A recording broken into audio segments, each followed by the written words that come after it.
This essay example, as well as thousands of others, is available in text format on our website for free and without registration. Simply Google Ivy Panda Free Essays.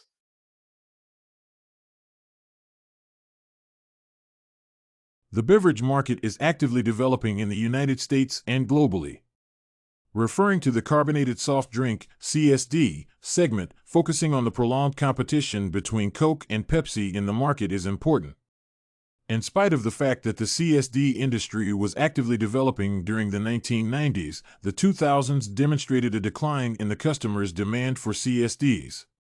Thus, it is important to focus on strategies followed by Coke and Pepsi to sustain their profits in the situation of decreased demand for CSDs.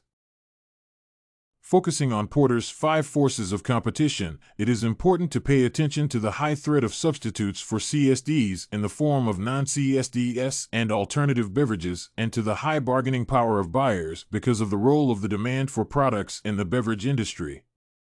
In this situation, the bargaining power of suppliers and the threat of new entrants remain to be low.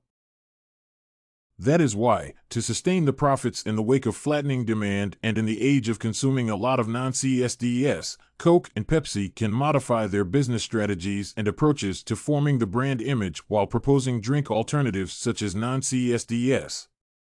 The focus on promoting new brands and diversification can be discussed as an effective strategy to decrease the threat of substitutes for Coke and Pepsi in the market.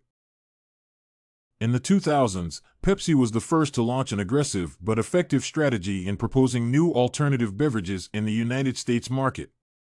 In 2007, Coke presented a new non-CSD product portfolio in response to Pepsi's initiatives.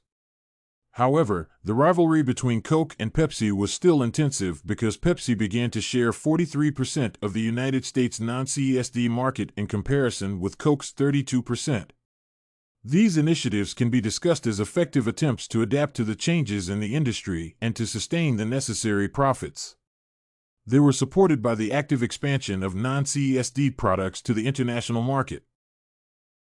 To discuss the general attractiveness of the CSD industry in the 2010s, it is necessary to state that the CSD industry was not as attractive for entrants and consumers as it was in the 1990s.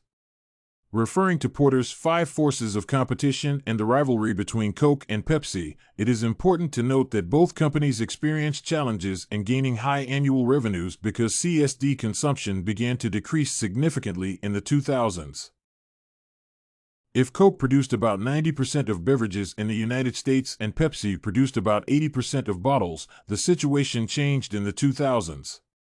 The decrease in the demand for CSDs was associated with the health concerns actively discussed in 2010. Thus, CSDs were associated with children's obesity, and the debates led to a significant shift in the consumption of beverages.